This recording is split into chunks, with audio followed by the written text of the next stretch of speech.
Bom dia, irmãos. Vamos começar com uma oração. Pai querido, eu te agradeço, Senhor, eu te louvo por esse dia, Senhor.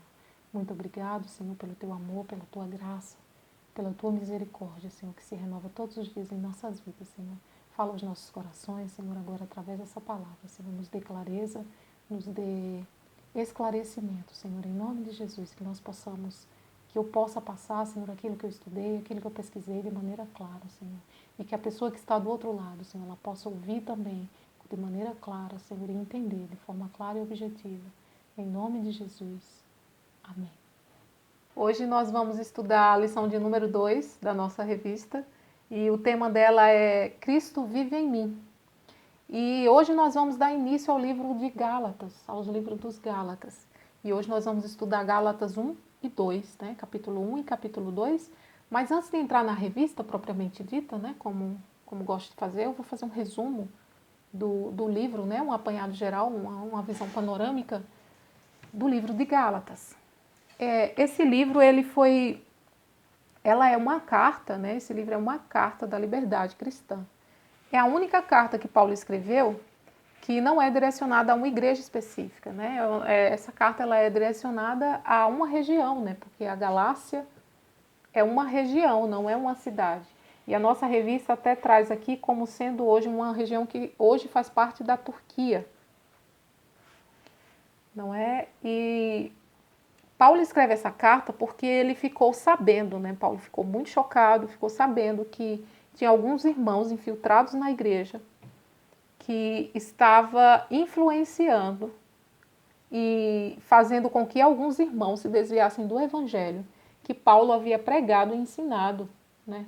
Porque nessa região da Galácia, o Paulo implantou 4 igrejas com Barnabé nas suas viagens missionárias, e daí Paulo já tinha pregado o evangelho de Cristo, aquela igreja já estava, né, caminhando. E daí ele fica, em determinado ponto, ele fica sabendo que tem alguns irmãos falsos, alguns irmãos infiltrados na igreja que estava trazendo tentando trazer para a igreja, trazendo algumas práticas judaizantes, né, como a circuncisão e também incentivando guardar a lei, né, como se a lei tivesse muita importância para a salvação. E daí Paulo ficou sabendo disso e ele ficou chocado, né? E ele ficou do jeito dele, né? Traumatizado até. E daí ele resolveu escrever essa carta para esclarecer a esses irmãos e lembrar a esses irmãos o evangelho que Paulo tinha pregado, não é? O evangelho único de Jesus Cristo. E não só esses irmãos estavam tentando trazer práticas judaizantes para a igreja, como também eles estavam falando, né, do apostolado de Paulo, como se Paulo não fosse apóstolo de Cristo, porque eles estavam dizendo que Paulo não tinha a mesma autoridade, né, dos discípulos que andaram com Jesus em Jerusalém. Então Paulo não tinha a mesma autoridade daqueles discípulos. E então Paulo escreve essa carta por essa razão. Paulo escreve para defender o seu apostolado, né, sua missão apostólica, e ele também escreve essa carta para defender o evangelho, a essência do evangelho, que só há um evangelho, esclarecer de novo que para aquelas pessoas que somos justificados não por obras, né, mas sim pela fé mediante Jesus Cristo. E de fato é assim, né? Somente a graça, somente pela fé, somente em Cristo Jesus e somente para a glória de Deus. Não é? Esse é o princípio da reforma. E o propósito de Paulo ter escrito essa carta, né? O propósito, como já falei, né? Mas vou falar de forma resumida. Paulo ele apresenta uma forte defesa da sua missão apostólica, enfatizando a justificação por meio da fé somente e expondo instruções para uma vida cristã prática. E agora vamos entrar na nossa lição. Não é? Gálatas ele é um livro curto, né? Um livro pequeno, ele só tem 6 capítulos e hoje nós vamos estudar os 2 primeiros capítulos.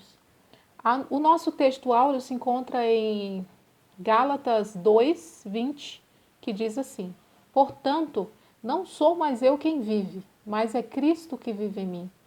E essa vida que vivo agora no corpo, vivo pela fé no Filho de Deus que me amou e se entregou por mim.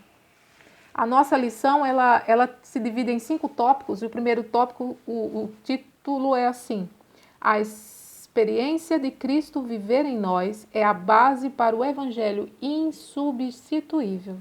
E traz como um texto para se basear em Gálatas 1, 6 a 9, eu vou ler na minha Bíblia. Gálatas 1, 6 a 9. O título desses versículos é Não há outro evangelho. E Paulo diz assim: estou muito surpreso em ver que vocês estão passando tão depressa daquele que o chamou na graça de Cristo para outro evangelho, o qual, na verdade, não é outro, porém há alguns que estão perturbando vocês e querem perverter o evangelho de Cristo. Mas ainda que nós, ou mesmo um anjo vindo do céu, pregue a vocês um evangelho diferente daquele que temos pregado, que seja anátema. Como já dissemos e agora repito, se alguém está pregando a vocês um evangelho diferente daqueles que vocês receberam, que seja anátema. Anátema. Paulo, ele deixa muito claro aqui, não é que ele estava em choque, ele ficou espantado. Disse assim, como que vocês mudam tão rápido? Não sei se os irmãos já tiveram uma experiência como essa, mas eu já tive, infelizmente. 2 pessoas que cresceram comigo, né, na minha igreja, na minha antiga igreja, e ativos na igreja, e temos hoje, infelizmente, os 2, eles são, um é pai de santo e a outra é mãe de santo. Né? Vim descobrir isso pelo Facebook, pelos comentários dos amigos incomuns.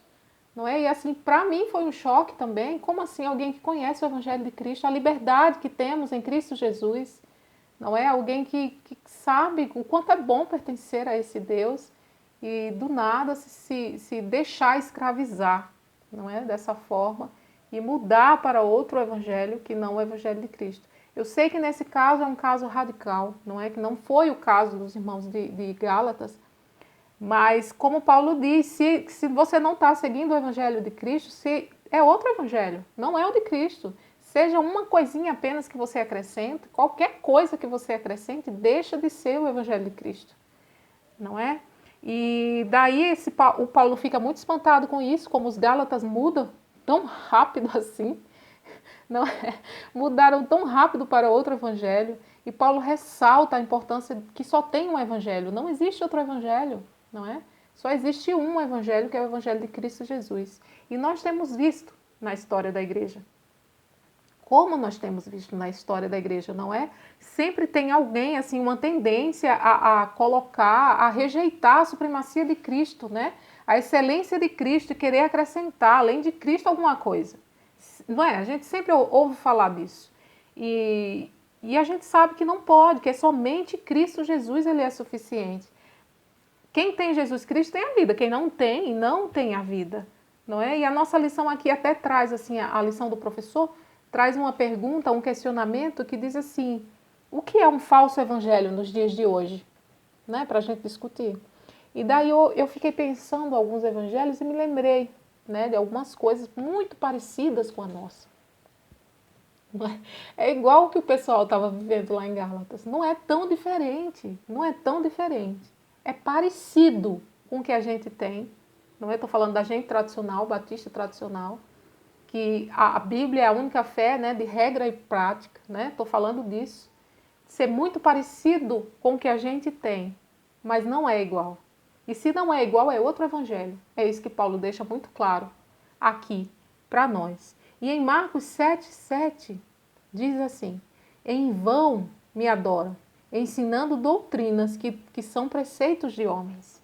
E quais são essas doutrinas, né, que a gente já ouviu falar ou que ainda tem hoje em dia? Por exemplo, a doutrina da prosperidade. Todo mundo já ouviu falar disso, não é? E foi uma coisa muito forte há um tempo atrás, mas que hoje ainda tem.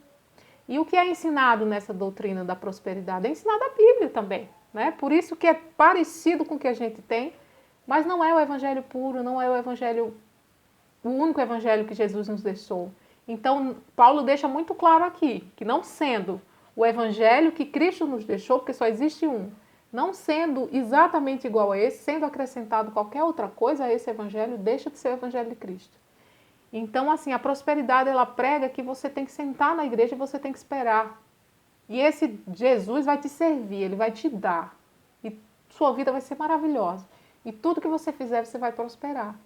E você vai ter prosperidade, e sempre material, né? A maioria das vezes material. Sua empresa não vai fechar, né? Você não vai perder carro, você não vai perder emprego, você não vai ficar doente, né? Eu lembro de uma pregadora há muitos anos atrás, eu acho que eu era adolescente, não sei nem se ela existe ainda, não sei, nunca mais pesquisei sobre isso, tive curiosidade de ver, nunca mais. Mas ela dizia que crente não ficava doente, que crente não podia ficar doente. E depois ela pegou câncer, nem sei se ela resistiu ao câncer, não sei. Lembrei agora disso, depois vou até olhar. E não vou citar o nome também, né? Mas e aí como que fica para se justificar depois? Porque o que a Bíblia nos diz é que no mundo teremos aflições, não é? Mas que a gente tenha bom ânimo. Porque assim como Cristo venceu, nós também vamos vencer. Então, como que alguém diz, não, a gente não pode ficar doente? A gente pode afirmar isso? Não podemos, porque não temos poder para isso, não é? E é muito claro que todo mundo, qualquer pessoa pode adoecer, né? Qualquer um de nós. Então, tal que o Paulo, ele não tinha uma saúde muito boa. O Paulo que contribuiu tanto para o Evangelho, não é? Que contribuiu tanto para o reino, para o crescimento do reino, para a propagação do reino. Paulo, e ele era doente. Então, como que alguém pode afirmar que nós não podemos ficar doentes? Por exemplo, de cura. Se a gente liga a TV, o que a gente vê lá é cura. É um milagre para cada um. É um milagre, né? Como chamam lá, show da fé, show do milagre, show da cura, sei lá. E assim, isso é fora do Evangelho. Isso não é o Evangelho de Jesus. Não é o único Evangelho que Jesus nos deixou. Não é? E outro evangelho que eu lembrei, que é famoso hoje, né, que estamos vivendo hoje, que é até um pouco de novidade, que é os coaches. São os pastores coaches. E são igrejas enormes. E são igrejas assim lotadas de pessoas que estão lá para escutar o seu ego, de quanto ele é bom, do quanto ele é forte, do quanto ele é querido, do quanto ele é amado, do quanto ele vai conseguir, do quanto dentro dele tem a força, não é? Se a gente põe algumas mensagens, aqueles pastores que sempre, geralmente começam a frase dizendo uau, né? Eles já começam assim, não é?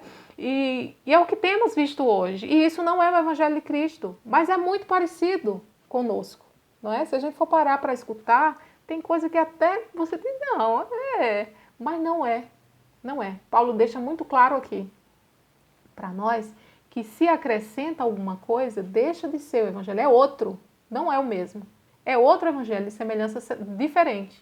É diferente, não é semelhante ao nosso evangelho único de Jesus Cristo, aquele que nós conhecemos, não é? Pela fé, pela graça, só Jesus, só um evangelho, para a glória de Deus. E essas igrejas, né, que têm essas visões assim diferenciadas, que têm esses evangelhos que eles agregam coisas aos evangelhos, seja da prosperidade, seja os coaches, seja a cura, seja esses milagres aí, né, a unção do riso, quantas coisas a gente não escuta, não é? E essas igrejas, elas pregam esse evangelho falso, né? É como que umas empresas, elas diluem o evangelho para deixar o gosto do freguês, não é? E assim, diluindo o evangelho, é como se o evangelho se tornasse um produto, como os púlpitos se tornassem balcões, não é? Como se os templos fossem praças de negócios. E como se os crentes fossem consumidores. Eu ouvi isso de um pastor e eu achei isso muito interessante. Se a gente for ver, é exatamente isso que eles transformaram. Eles transformaram o evangelho, eles diluíram o evangelho, eles deixam o evangelho mais fácil. Sabe aquelas partes interessantes, aquelas partes mais fáceis? Não é? Aquelas não precisa de renúncia, você pode fazer o que você quiser, porque é a graça. Não há nada que você possa fazer para Deus te amar, Deus já te ama. Então você pode continuar fazendo o que você quiser, levar a vida que você quiser, ter a aparência que você quiser ter. E não é isso que o Evangelho de Cristo nos ensina. O Evangelho de Cristo nos ensina a renunciar às obras da carne, não é? Ele nos ensina a renunciar a nós mesmos. e a sermos cada dia mais parecidos com Cristo. Não com qualquer pessoa, não do jeito que eu quiser ser. Não. Ele me ensina a renunciar. E a dia, andando junto com Jesus, lendo a sua palavra, em oração, em comunhão, sendo cada dia, é uma coisa gradativa, sendo cada dia mais parecido com Cristo. É isso que o Evangelho de Cristo nos ensina. E assim, o propósito fundamental dessas igrejas, né, que eu estava falando ainda agora, é o lucro. Não é a glória de Deus. Eles visam lucro. Recentemente fiquei sabendo que uma pessoa trabalha trabalha no transporte, né, de valores, e eles vão nessas igrejas e disse que carrega sacos enormes, porque são igrejas gigantescas, desses coaches, né? Eu assisti um vídeo essa semana que eu fiquei assim, horrorizada. É um moço evangélico que ele grava uns vídeos, alguns de humor e alguns informativos, e ele coloca no YouTube. E me mandaram esse vídeo. E nesse vídeo ele faz assim, ele separa algumas frases e pergunta à esposa dele, quem que falou essa frase? E é assim, o horóscopo, o coach ou o pastor. E daí ele separa a frase, pergunta à esposa, que a esposa não viu de onde ele tirou a frase, e a esposa diz de onde ela acha que é a frase. E pasme, não tinha diferença. Nem as frases que eram do pastor, nem as frases que eram dos coach, nem as frases que eram do horóscopo. Eu escutei assim, disse, meu Deus, não dá para saber. Não dá para saber quem é quem. Não dá. Porque esse trabalho o ego da pessoa, né? É um evangelho diluído, é um evangelho a gosto do freguês. E esse é outro evangelho, não é o evangelho de Cristo Jesus. O segundo tópico aqui da nossa revista diz assim: a experiência de Cristo viver em nós nos oferece clareza quanto ao propósito da lei e seu tempo. Traz aqui destacado Gálatas 2,16, que diz assim: sabemos, contudo, que o homem não é justificado pelas obras da lei, mas pela fé em Cristo Jesus. Nós também temos crido em Cristo Jesus para sermos justificados pela fé em Cristo e não pelas obras da lei, pois ninguém será justificado pelas obras da lei. E a nossa lição aqui traz que, estando em Cristo, haverá clareza quanto ao objetivo da lei. Paulo queria que os crentes de Gálatas entendessem isso. Substituir a graça pela lei é insensatez. Insensatez na vida espiritual é gerada pelo fascínio que alguns têm pelos rituais do judaísmo. Ao contrário do que se pensa, cumprir a lei substituindo a graça, na verdade, é desobediência. A lei, ela é boa, ela é santa, ela é justa. O problema não está na lei. O problema está em nós que não conseguimos cumprir a lei 100%. Se nós conseguíssemos, nós humanos conseguíssemos cumprir a lei, tivéssemos o poder de cumprir a lei 100%, Jesus não precisava ter morrido por nós. Nós não íamos precisar da redenção do nosso Senhor e Salvador, porque seríamos suficientes, não é? Então, Jesus veio exatamente para na plenitude dos tempos, né? Deus enviou Jesus na plenitude dos tempos para nos livrar da maldição da lei, do peso que a lei exercia sobre nós. Porque ao descumprir uma lei, você descumpria toda. E ninguém conseguia cumprir a lei por completo. Então o homem nunca conseguiria ser salvo pela lei. Jamais. Então Jesus veio para na plenitude dos tempos. E ele foi enviado pelo seu Pai. E ele nos tirou, nos livrou da maldição da lei. Ele se fez maldito por nós. A lei nos serviu de ensino. Né? Tem aqui em nossa lição. A lei nos serviu de ensino, apontou para Cristo, serviu de aio. A lei não é contra as promessas de Deus, mas aponta para as promessas de Deus. Não é? Ainda aqui em nossa lição fala assim: a lei não justifica ninguém. O que justifica é a fé em Cristo. Em Cristo fomos justificados da maldição da lei. A lei serviu de ensino, como falei, não é? E agora o ponto 3 da nossa lição diz assim: a experiência de Cristo viver em nós faz superar os transtornos que querem agregar ao Evangelho. Isso está em Gálatas 2:4. É isso por causa dos falsos irmãos que haviam se intrometido e secretamente vieram espiar a liberdade que temos em Cristo Jesus para nos escravizar. Querem e insistem em introduzir os modernismos na vida cristã e distorções quanto ao ensino e interpretação da palavra. Não nos deixemos intimidar. Nossa lição ainda fala assim no final, aqui embaixo da página 16. Aqueles que parecem, mas não são. Eles eram intrusos na igreja. Quando temos consciência de que estamos em Cristo, vivemos em Cristo, podemos superar este mal na igreja. Não é o que ameaçava aqueles crentes ali de Gálatas, o que ameaçava eles eram os falsos irmãos, né, que estavam intrusos na igreja. E assim, hoje a gente pode escutar algumas coisas, observar algumas coisas e o que às vezes a gente escuta assim, não, mas a gente não pode julgar. Não pode julgar, isso aí é com Deus, está na mão de Deus, né? E assim, em 1 Tessalonicenses 5:21 diz assim: examine tudo e retenha o que é bom. Então a Bíblia nos orienta a examinar, a ver se está certo. Teoria da prosperidade está certo? Não, segundo a Bíblia não está. A unção do riso está certo? Não, segundo a Bíblia não está. Mas para que a gente possa passar esses evangelhos pelo crivo da palavra de Deus, nós precisamos conhecer a palavra de Deus. Por isso aí a importância da leitura da palavra do Senhor.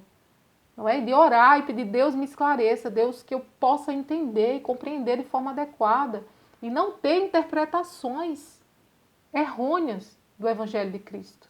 Não é? Porque se a gente for ver, tem algumas religiões parecidas também com a nossa, que sempre foi alguém que teve uma visão, foi uma mulher que teve uma visão e escreveu um livro, e daí segue o livro e a Bíblia. Não é? Tem um outro lá também que teve outra visão. Tem outra que além de seguir uma mulher, um livro que a mulher fez, ainda segue, guarda um dia da semana.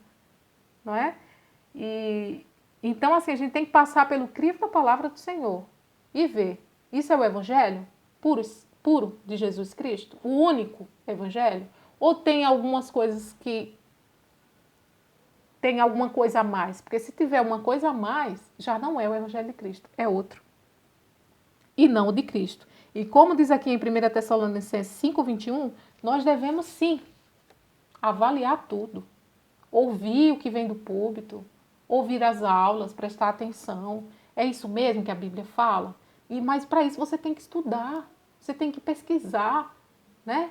Você tem que ler e entender a palavra de forma correta, sem interpretações suas. Porque se você hoje tem uma interpretação diferente, que ninguém até hoje teve, só você tem, é muito provável que essa interpretação que você está tendo não é uma interpretação correta. Não é? Porque o Espírito Santo não mudou, o Evangelho não mudou. Há 2000 anos é o mesmo Evangelho de Jesus Cristo. E é o mesmo Espírito Santo que habita em nós. Então, se aparece alguém hoje e diz, não, a partir de hoje, o Espírito Santo, estava lendo aqui e a Bíblia me diz que tudo posso naquele que me fortalece, então a partir de hoje a minha igreja vai ser um teatro. Não pode. Não posso ter uma interpretação assim, eu não posso ter uma visão assim. Não posso fazer, no lugar de pregar a palavra do Senhor, falar para o ego das pessoas, como os coaches fazem. Não pode. Isso não é o Evangelho de Cristo. Ainda aqui em nossa revista, agora nós vamos para o tópico 4, que diz assim: a experiência de Cristo viver em nós desfaz toda a possibilidade de um evangelho transformado em pura religiosidade e legalismo. Isso destaca um texto em Gálatas 2:21, que diz assim: assim, não cancele a graça de Deus, pois se a justiça vem por meio da lei, então Cristo morreu inutilmente. Porque se nós, como falei, se nós conseguíssemos cumprir a lei em sua totalidade, Jesus Cristo não precisava vir. Se hoje eu digo que eu preciso guardar a lei para ser salvo, então eu estou aniquilando a morte de Jesus Cristo, o sofrimento dele por mim. Porque só por Jesus Cristo é o único e suficiente Salvador, ele é o mediador entre Deus e os homens. É isso que a Bíblia nos fala. Aqui em nossa lição fala assim: firmeza e determinação em não aniquilar a graça de Deus deve ser o entendimento e vida de quem foi salvo por Jesus Cristo. E fala aqui ainda fala aqui um pouco mais abaixo da página 17, diz assim: tem gente que não descarta totalmente a graça, mas tem colocá-la de lado. Mas quer colocá-la de lado, querem diminuí-la. Os Gálatas estavam querendo anular, colocar de lado a graça de Deus para a salvação, para adquirir as exigências da lei, transformando a vida cristã em legalismo. O legalismo exalta que temos que cumprir. A graça exalta o que Cristo cumpriu por nós. Olha a diferença. Cristo já cumpriu por nós. A graça é um favor que não merecemos e que, em razão disso, nos traz a alegria de receber algo que tanto precisávamos, mas que não poderíamos obter, alcançar e conquistar. Não podemos, portanto, anular esta graça bendita, porque assim fazendo seria como tornar a morte de Jesus inútil, em vão. Absurdo que os Gálatas estavam se iludindo. É o que diz a nossa lição. E agora, para a conclusão, né, chegando à conclusão da nossa revista, diz assim: a nossa maneira de viver precisa ser cristocêntrica. Nós somos cristãos. Cristo é o centro da nossa vida. Cristo é o centro de tudo para nós. Então não precisa de nada. Cristo é suficiente em nossas vidas. Cristo vivendo em nós aponta para uma vida motivada por Cristo, constrangida pelo seu amor e direcionada pelos seus ensinos. Cristo viver em nós significa que precisamos mortificar todos os dias as obras da carne. É como falei. Não é porque a graça é suficiente, porque não preciso fazer nada para obter a salvação, que eu vou poder viver da forma que eu quiser. Não é isso que a Bíblia nos ensina. Daí está a importância de se ler, de se interpretar de forma adequada, não é a palavra do Senhor. Porque assim, se eu vivo em Cristo, isso significa que, está muito claro em nossa lição, que nós precisamos mortificar dia a dia as obras da carne. Então não é mais o que eu quero, é como o nosso textuário. Não sou eu mais quem vive, é Cristo que vive em mim. Então a vontade de Cristo é o que orienta a minha vida. Não é? Eu não sou mais orientada pelo que eu quero, pelo poder das minhas palavras, pelo poder. Não, o poder que opera em mim, o único poder é o poder do Cristo Jesus, que vive em mim. E aqui, ó, viver em Cristo em nós. Cristo viver em nós significa que a nossa vida, com palavras e atitudes, precisa ser a representação de Jesus de maneira prática. Então não precisa ler para dizer eu leio. Não precisa ler e decorar para dizer, eu sei de cor. Sei de cor alguns versículos. Não precisa ler para falar, para dizer, eu até falo. Não, não é isso. Não é essa a questão. A questão é você ler, entender, falar também. Mas praticar. Tem que ser aqui reproduzido de maneira prática. Não pode faltar o caráter claro de Jesus em nossas vidas. Então, claramente, as pessoas têm que observar em nós o caráter de Jesus Cristo. Quer dizer que somos perfeitos? Quer dizer que todos nós vivemos assim? Não. É uma coisa gradual, é uma coisa dia a dia, é uma coisa que nós vamos conquistando. À medida em que vamos lendo mais a palavra do Senhor, em que vamos buscando mais a sua face, e dia a dia isso vai sendo acrescentado em nós. Termina aqui a nossa lição com algumas perguntas que fala assim: o que fazer para viver, para que Cristo viva em mim? Tem 5 observações.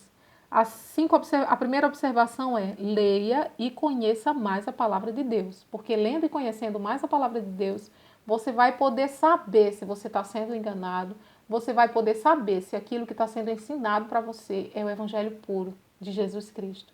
Você vai saber se está no lugar correto, não é? Eu sei que nós que somos tradicionais, né, entendemos isso, sabemos da importância de ler, mas tem muitas igrejas que não entendem ainda a importância de ler para saber se aquilo está sendo ensinado de forma correta a você.